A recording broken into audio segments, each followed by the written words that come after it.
Amém. Fala do apóstolo Paulo, né? A morte, nada pode nos afastar desse amor tão grande que é o amor do nosso Senhor. Quero convidá-lo a abrir a sua Bíblia na carta de 2 Coríntios, capítulo 12. Caminhamos durante esses 2 meses, passo a passo, na carta aos Coríntios. Paulo vai falando aos Coríntios e nós chegamos ao capítulo 12.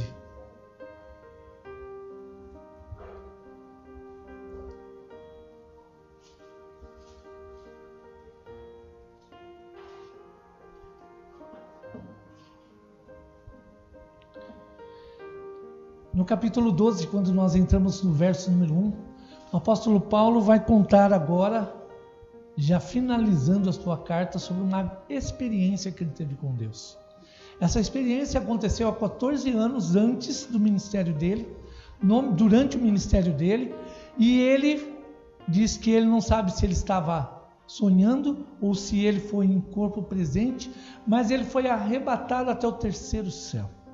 Então ele teve uma experiência profunda com Deus. Alguns historiadores vão dizer que pode ser que tenha acontecido ali no caminho de Damasco, porque existe um período em que o apóstolo Paulo, ele é cuidado e ele ainda não enxerga durante esse período, ele tem grandes experiências, as quais ele se encontra com o próprio Senhor Jesus, lembrando que o apostolado, um apóstolo é aquele que andou com Jesus e esteve pessoalmente aprendendo com Jesus.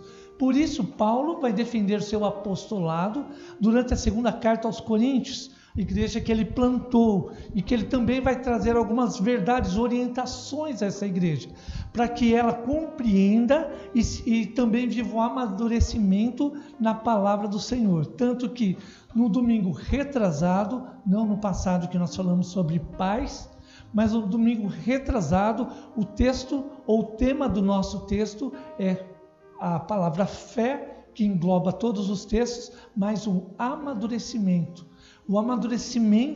da fé na caminhada cristã, porque nós estamos na igreja aprendendo, vivendo a nossa jornada, a nossa caminhada, mas nós não podemos viver eternamente como crianças, as quais recebem o alimento, o leitinho do papai, o leitinho da mamãe, mas não amadurece. Assim também aqueles que têm filhos grandes, né? Assim como o meu sogro, o presbítero Nerd, a dona Rosina, o desejo dela não é que o Washington, a Nerinha e o Cleveland fiquem lá na casa dizendo: pai, esquenta leitinho, mãe, esquenta leitinho, tô com fominha, né? E aponta para a boquinha, assim como os passarinhos, né? Na verdade, o desejo deles é preparar seus filhos para que vivam a maturidade e depois eles tenham sua própria família e agora também eles experimentam, né, de conviver com os netinhos,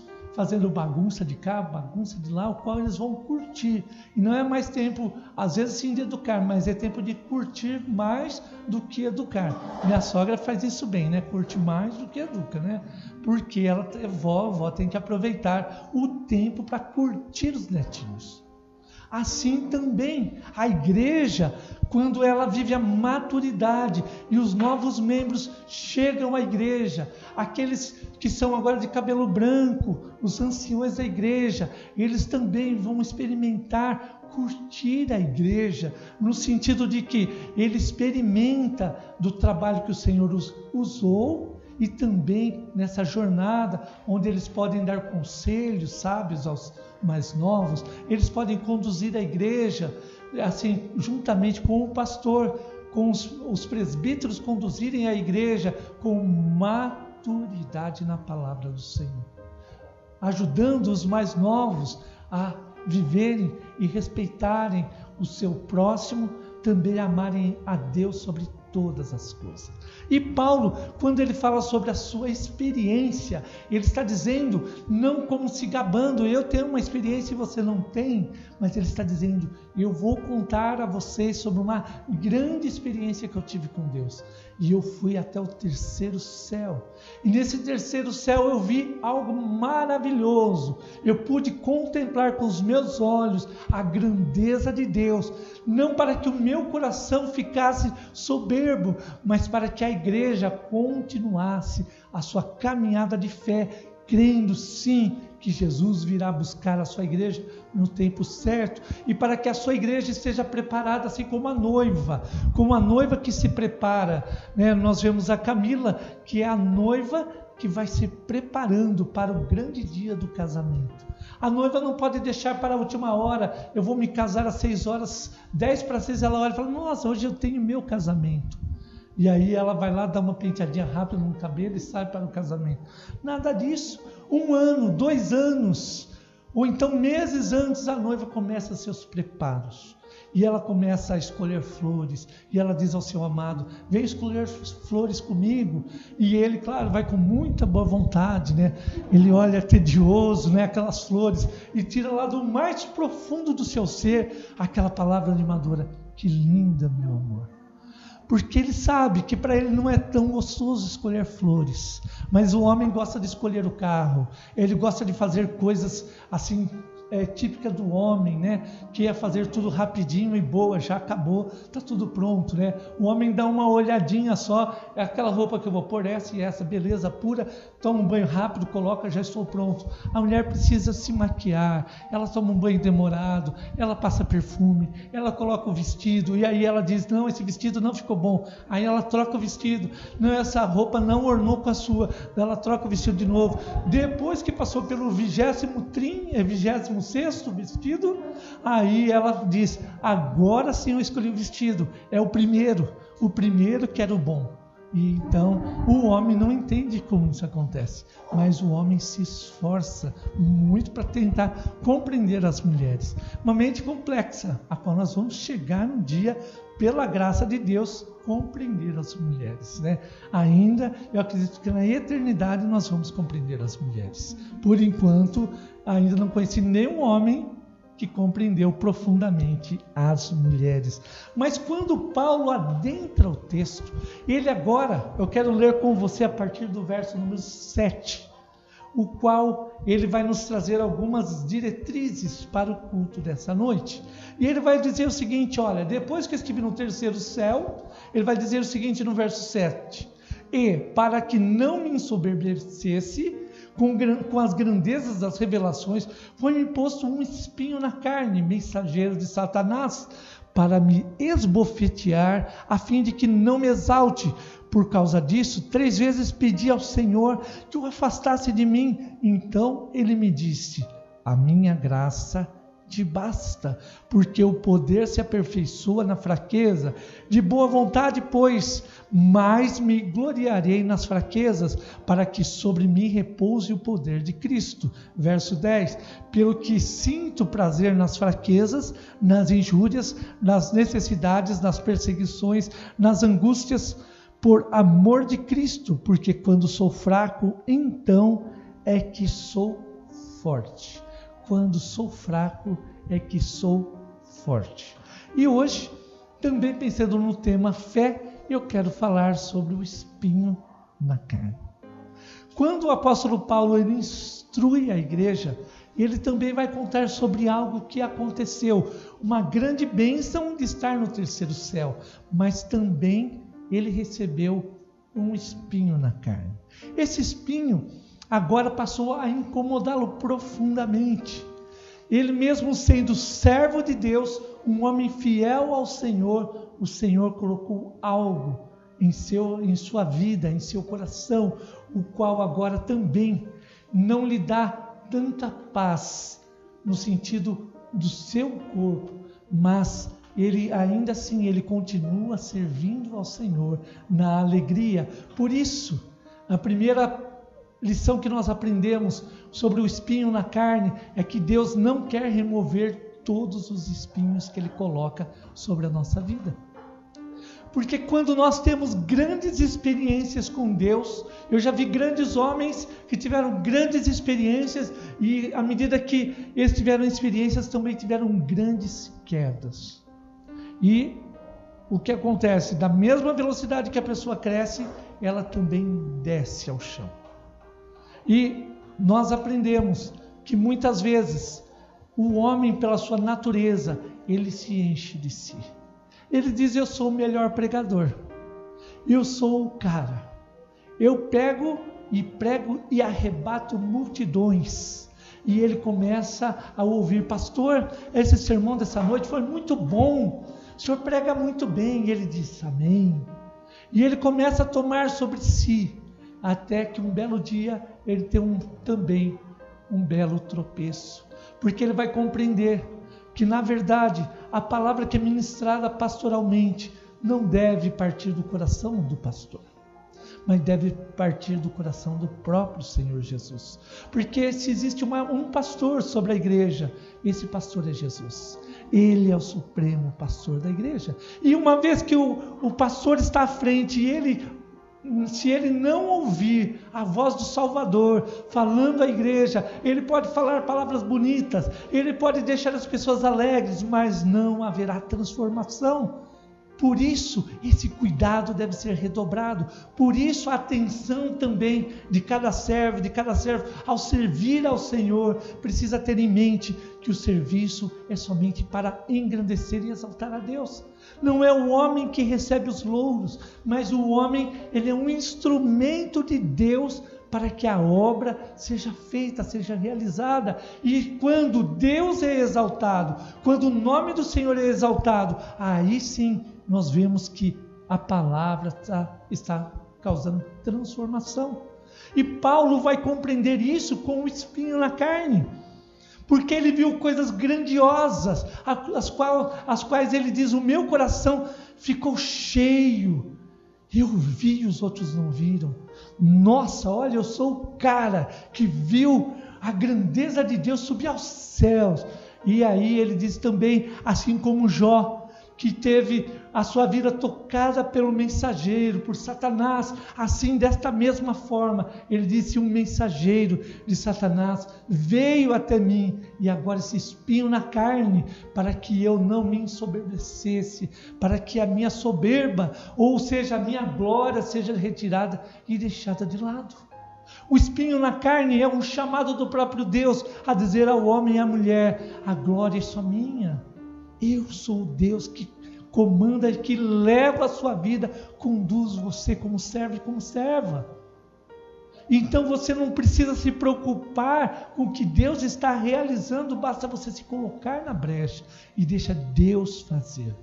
Se não há conversão onde eu prego, às vezes eu prego para os meus amigos, meu vizinho, prego no trabalho, dou testemunho e não há conversão, essa área não é sua área, essa área é do Espírito Santo, ele é que transforma corações. Nós convencemos as pessoas que Jesus é bonito, que Jesus está no céu, que Jesus tem a vida eterna. Agora o Espírito Santo transforma a pessoa, a tal forma que ela é quebrantada, ela é transformada, desde o seu caráter, a sua vida física, também espiritual, para que ela conheça profundamente os mistérios de Deus.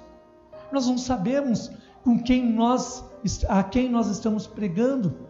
Às vezes Deus levantará aquela pessoa como um grande pregador, um grande servo dele, mas a nós não nos cabe dizer é esse ou aquela, mas servir ao Senhor. O profeta Samuel, na escolha de Davi também, ele vai à casa de Jessé e ele vê o filho de Jessé, Eliabe, um rapaz bonitão, forte, né? E ele diz: haha, está aqui o rei de Israel. E Deus dá um toquezinho no ombro dele assim: Samuel, você vê com os olhos, mas eu vejo o coração. Samuel, para você, esse é o estereótipo perfeito, porque você olha com os olhos humanos, mas eu olho o interior, eu olho espiritualmente, até que Deus traz a presença de Davi, aquele ruivinho, mirradinho, que estava lá no campo, pastor de ovelhas, provavelmente tinha um cheirinho de ovelhas. E se você já teve a curiosidade de chegar pertinho das ovelhas, você vê que o cheirinho é meio diferente. E ele olha, talvez diga assim: ixi, esse aqui vai ser o rei de Israel. E o Senhor levanta Davi como um homem que revoluciona o Antigo Testamento. O rei Davi. Porque Deus olha o coração e não vê o exterior dos homens. Assim também o mensageiro de Satanás, ele vai ali de uma forma terrível, porque Paulo começa a dizer para me esbofetear a fim de que eu não me exalte, ou seja, era algo muito profundo ao coração, à vida do apóstolo Paulo. Ele sentia-se esbofeteado, ou seja, algo que realmente o incomodava, mas o Senhor ainda estava ali à frente. Ao mesmo tempo que ele recebeu uma grande bênção, ele sabe que ele recebeu algo muito pesado para carregar. E ele continua a sua jornada, sabendo que mesmo assim, nós podemos continuar pedindo a Deus. E insistir em pedir, assim como também Paulo insistiu em pedir. Ele diz: por 3 vezes pedir. Por 3 vezes pedir a Deus. Versos 8, verso 7. Deixa eu só ver se eu alterei corretamente. É isso mesmo, verso 8. Por 3 vezes pedir. Ou seja, eu insisti com Deus e o Senhor não tirou esse espinho. Porque o espinho na carne nos faz entender a nossa fraqueza, que nós precisamos de Deus. Em segundo lugar, o espinho na carne, também Deus responde aos nossos pedidos. Deus respondeu sim a Paulo. Ele respondeu. Veja só comigo o verso número 9. Então, ele me disse: a minha graça te basta. Ou seja, Paulo, está aqui a resposta do que você orou. É difícil receber um não de Deus? Claro que é. Porque Deus tem coisas muito mais profundas aos nossos corações, o qual nós não entendemos. Eu contei para vocês há um tempo atrás sobre um amigo que tinha o avô dele, que ficou 30 dias internado no hospital, e que ele orava, e aí o avô não foi curado, o avô veio a falecer, e ele conversando com Deus, ele disse: Deus, porque meu avô foi um servo do Senhor por toda a vida, e porque ele teve que esperar 30 dias sofrendo para morrer, e o Senhor não ouviu a nossa oração. E quando ele foi buscar as coisas do avô, ele descobriu que durante os 30 dias, médicos e enfermeiros haviam se convertido. Porque aos olhos dos homens, o avô sofreu durante 30 dias. Aos olhos de Deus, o seu servo esteve ali testemunhando até a hora da morte. Ele combateu o bom combate. Ele foi até o final, servindo a Deus. E quando ele contava, ele dizia: como nós somos bobos, como nós olhamos com os olhos humanos para as coisas espirituais, para aquilo que Deus está realizando.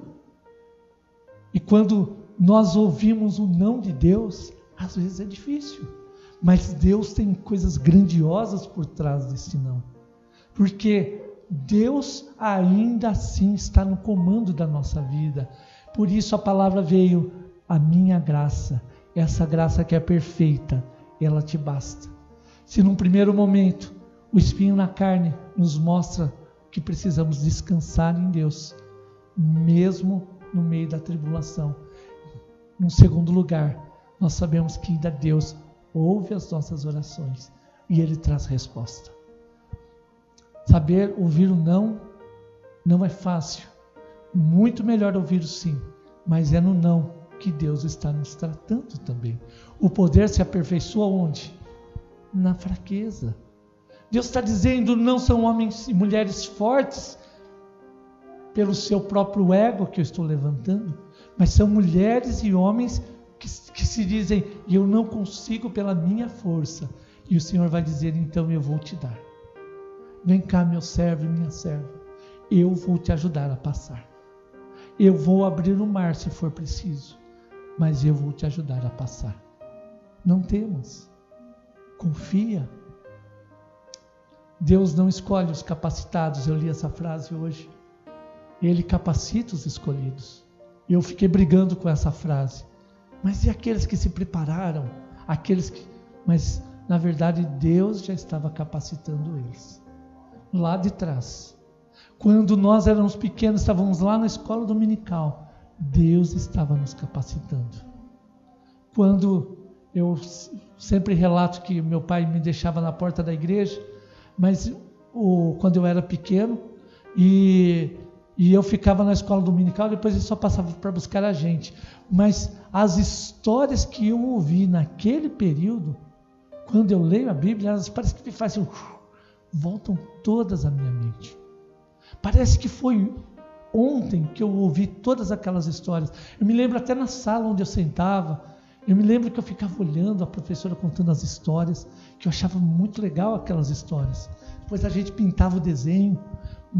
Eu mal sabia que o Senhor lá atrás já estava me capacitando para que hoje eu estivesse aqui. E onde Deus começou a capacitar você? Onde Deus começou a capacitar o Júnior, a Sandra, o Martoni, a Júlia?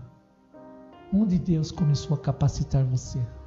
Onde Deus começou a entrar na sua história e você achava que simplesmente estava ouvindo uma historinha bonita, mas o Senhor estava falando ao seu coração. Deus não abandonou a história minha e nem a sua. E Ele continua trabalhando e respondendo às nossas orações.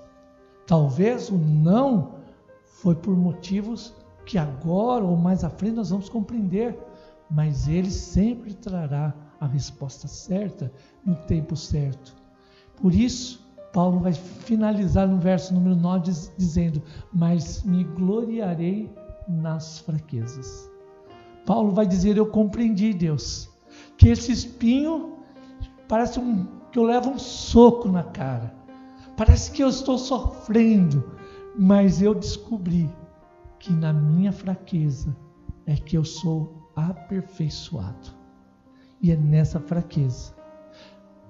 Uma vez, um pastor, no professor de seminário, professor da IPI, pastor na IPI, ele falava sobre a palavra de Deus e quando ele falava, meu coração queimava. E ele dizia: gente, não tem idade para a palavra de Deus, para a gente ser fruto, ser servo, ser instrumento para Deus usar. Deus usa a criança, Deus usa o adulto, usa a pessoa mais velha. Deus usa todas as pessoas. Cada um no seu tempo, cada um na sua idade, cada um na sua faixa etária. Deus continua usando aqueles que se colocam nas mãos de Deus. Ele falava uma palavra que certa pessoa disse para ele no final do culto: mas pastor, eu estou muito velho para ser usado por Deus. E ele disse: não, você não é velho para ser usado por Deus. Deus pode usar a sua vida hoje. E no final da aula ele dizia: existem pessoas velhas com 10 anos, com 12 anos, dizendo que não pode ser usada por Deus, porque está muito cansado. Mas existem pessoas jovens com 80, 85, com 90 anos, sendo usada por Deus. Porque Deus usa todos aqueles que se colocam diante dele. E Deus renova o nosso espírito. Eu nunca me esqueço do seu Virgilino, né? Seu Virgilino sempre está na minha lembrança. Aquele homem lá só estava, com todo respeito ao Diego, só estava a capa do Batman. Andava tortinho, encurvadinho, mas aparecia com a latinha na mão que ele pegou na rua. Ele parava nos lugares para falar de Jesus. E eu olhava para aquele homem e dizia: eu não vou dizer que ele era santo, ele era perfeito. Provavelmente ele tinha um monte de defeito, mas eu via mais Jesus do que defeitos na vida daquele homem. E a minha vida e a sua? As pessoas estão vendo mais o defeito ou mais Jesus? É isso que Paulo está dizendo. que ouvir o não de Deus não é, então vou me jogar no chão, acabou tudo. Ao contrário, mais me gloriarei, mais alegre eu vou estar de ouvir o não de Deus. Mas Paulo era doido, ouvir o não de Deus, ficar alegre? Sim, porque ele sabia que quando ele estava fraco, é que o Senhor estava usando a vida dele. Não havia mais o eu, mas havia Deus, Jesus à frente da vida dele. Em terceiro e último lugar, Deus molda nossos corações para servi-lo. Deus molda os nossos corações para servi-lo. Paulo vai dizer no verso 10, vamos comigo ao verso 10. Pelo que sinto prazer nas fraquezas. Então olha só, Paulo sente fraqueza no quê? Nas injúrias. Ele sente o quê? Nas necessidades, nas perseguições, nas angústias, por amor de Cristo. Na primeira perseguição da igreja, os crentes estão o quê? Batendo as pernas.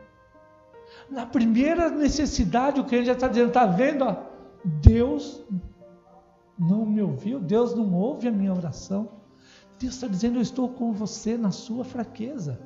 E é na sua fraqueza que eu vou te levantar e vou te mostrar que eu sou Deus.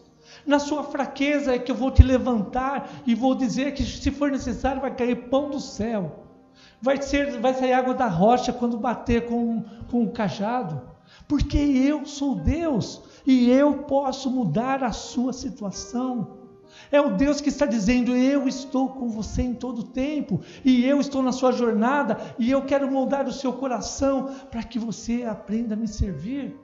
E o espinho na nossa carne, talvez até mesmo a nossa tristeza, a nossa fraqueza, Deus transforma em bênção, para que eu e você se levante e diga, eu vou continuar a caminhada pela fé. Não mais porque eu sou bom, mas porque Deus é bom no meu lugar. Porque Deus pode fazer, porque Paulo vai dizer, quando eu sou fraco, é que eu sou forte. Se você se acha hoje fraco na fé, quer dizer que hoje é o grande dia que você tem a oportunidade de ser forte na fé. Se hoje você está dizendo, estou cansado, a pandemia parece que caiu como uma pedra, uma bigorna na minha cabeça, e parece que eu não tenho mais tanto prazer de ir à igreja, parece que tudo está estranho na minha vida, Deus está dizendo, é nesse momento que agora eu posso trabalhar em você, porque você perdeu aquele piloto automático da igreja e agora vai compreender que eu vou fazer através da sua vida, e que você não vai mais à igreja porque é domingo, você vai à igreja porque você quer me ouvir e quer saber o que eu quero falar com você. Percebe a diferença? Agora diante de Deus eu me deparo comigo mesmo, com os meus erros, com as minhas faltas, e eu olho para Deus e digo, Deus, hoje eu compreendo que eu preciso mudar. Eu não posso continuar mais se empurrando com a barriga. E eu preciso experimentar a mudança na minha vida, não na vida do outro. As experiências dos missionários, elas são muito legais. Quando eu ouvia os missionários pregando, falando, eu ficava assim, nossa, que legal, que experiências eles tiveram com Deus. Mas Deus não nos chama a viver a experiência dos outros, mas viver as nossas experiências com Ele, através da oração, através da leitura da palavra. Por isso Paulo recebe o espinho na carne, para que ele experimente na sua fraqueza, experimentar mais de Deus, mais da presença de Deus. E ele saiba que a autoridade e o poder que ele tem não emana dele, mas emana do próprio Deus. Por isso, ele termina dizendo que assim eu compreendo que eu posso ser forte sim, na obra do Senhor. E onde eu passar, onde a planta dos meus pés pisar, eu posso ser um instrumento de Deus. Eu não sei se você tem vivido nesses últimos tempos como um espinho na sua carne. Talvez você diga, mas pastor, eu não tenho nem espinho, porque eu nem oro mais, por isso quanto mais é o terceiro céu. O Senhor diz, eu tenho grandes experiências com os meus servos. Nos últimos dias eu derramarei do quê? Do meu Espírito Santo. Nós vivemos qual tempo? os últimos dias. Se você ousar dizer, Deus, eu quero ter uma experiência com o Senhor essa semana, uma experiência de oração, uma experiência com o Senhor, eu tenho certeza que se for sincero o seu coração, Deus vai falar com você de uma forma especial. Amém? E eu quero te desafiar. Não vou pedir para você erguer a mão, porque a igreja vai erguer a mão, você vai erguer também. Senão você vai falar, eu vou ser o único a dizer que não quero ter uma experiência com Deus. Agora você em casa pode erguer a mão, nós não estamos vendo você. Mas você quer ter uma experiência com o Senhor essa semana de oração? Amém? Então eu vou pedir para você fechar seus olhos. Não precisa erguer a mão não, que eu quero que você converse com o Senhor, não comigo. Feche os olhos.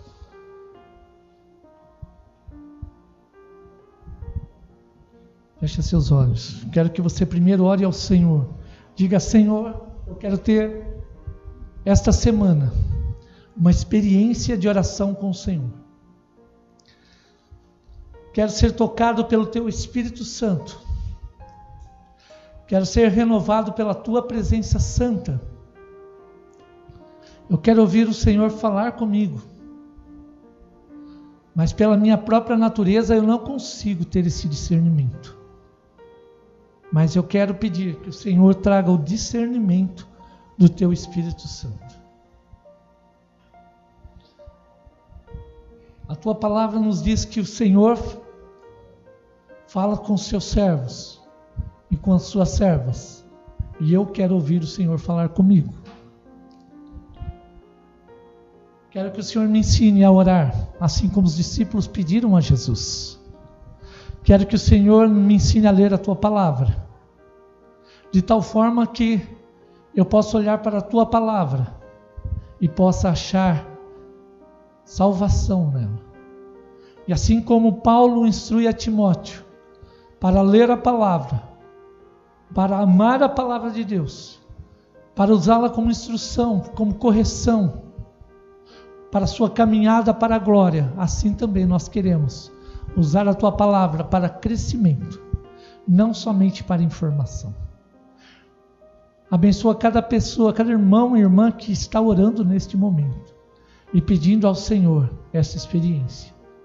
Nos dá uma experiência como igreja, uma igreja forte na fé, na caminhada, uma igreja que confia no Senhor e que pela fé vai passar essa semana em nome de Jesus. Amém.